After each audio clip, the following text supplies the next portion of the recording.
fast forward from 2016, right now we are in 2024. You guys have got our residence in Point Cook, and Point Cook, by the way, is quite a desirable place for anyone coming into Australia, and if they want to live in Melbourne, and if they cannot afford the east and the southeast, so you guys are doing pretty well. There is no doubt about that. And now you guys are a family, right? Yes.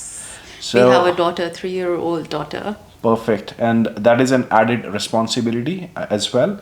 Now, these days, a lot of people are talking about reverse migration. People in our age group, like 35 to 40, people are thinking about it. How I look at things is that if you want to feel belong to a place, you probably buy some real estate there. Not because I'm a real estate guy, but that is my mindset even from before as well. Like anybody moved from, let's say, from UK to Australia, we are talking about years back, they acquired places, and that's when they called this place a home. So anyone thinking about reverse migration, do you think that these dots can be connected, that acquiring properties, do you really believe that it will give you a feeling of belongingness? Look, reverse migration, everybody can have their own reasons, and full respect, like everybody's circumstances are different, your responsibilities, your phase of life, what your motivation for that is. But I feel like, coming from a migrant background, we always felt that owning your property is very important to establish those roots. Our thinking is, as long as you're renting, you're a nomad. You're not committed to a place. The landlord can throw you out. You might not be happy, you might move. When you move, you've got the freedom to move to a different city, different place, different country, depending on the visa conditions, of course. So we knew that to tie yourselves down to a place, get some roots, to make some connections, you actually have to stay there and own that property, so that you start, once you own a property in a suburb, you start making more connections. Because you know, okay, I'm here for the rest, at least for a decade or so. You make an effort to know your neighbors. How many people would know their next door neighbors these days? I would say very small percentage. I don't have a figure for that, but very small percentage would know who's staying to their left, to their right, whether be it an apartment, whether be it a house or a unit, doesn't matter. You don't have those kind of connections these days. So it's important to buy a house in that perspective, because it ticks a lot of boxes. It's not a futile exercise, because you've got your own roof on top of your heads. Imagine when COVID struck, the people who had their own houses were still much more better off than the ones who were renting. Simple reason being that you can negotiate with the bank whatever EMI you're paying, even if you don't have an income. Rent, you have to pay. You can't do much. Even though you get a rent waiver, you've got no guarantee that you're going to get the continuing rental or a next year's lease. So that uncertainty is there.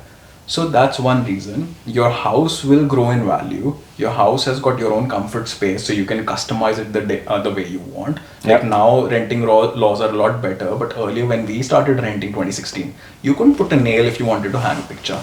You had to be careful that you gave it back in the condition you got it in. So you need to make wise choices in that sense, and you want to customize the space the way you want. Everybody loves putting up pictures or decor or buying your own furniture or customizing things the way you want, your own belongings and stuff. You want to customize that space. You want that sense of belonging. That's the whole point. You want that sense of belonging, which comes from getting your roots in an area. So we feel that buying a house is the right decision in that sense.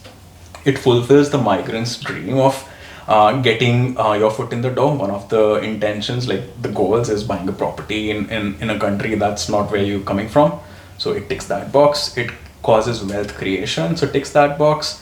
Helps you establish roots. We know our neighbors, both our sides of the house, and on very, very good terms, and they're both from different countries. None of them is from like a Southeast Asian country, and we've got good rapport with them.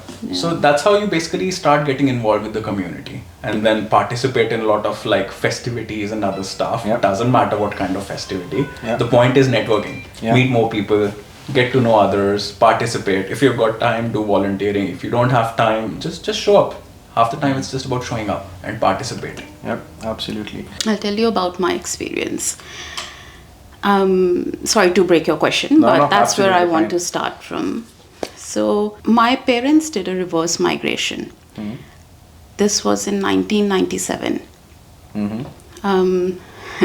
We lived in the US. Sorry. We lived in the US and I was a child.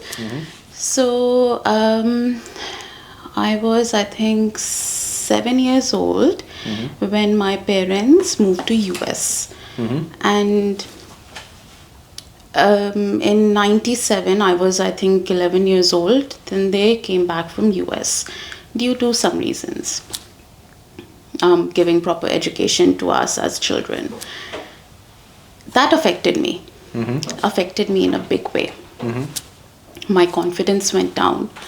And I, now that I've grown up, I think that was personally a very wrong decision.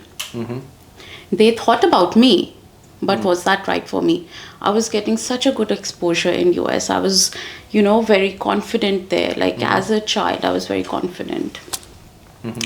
So now, if we think about migrating back, I don't think I can do that to my daughter.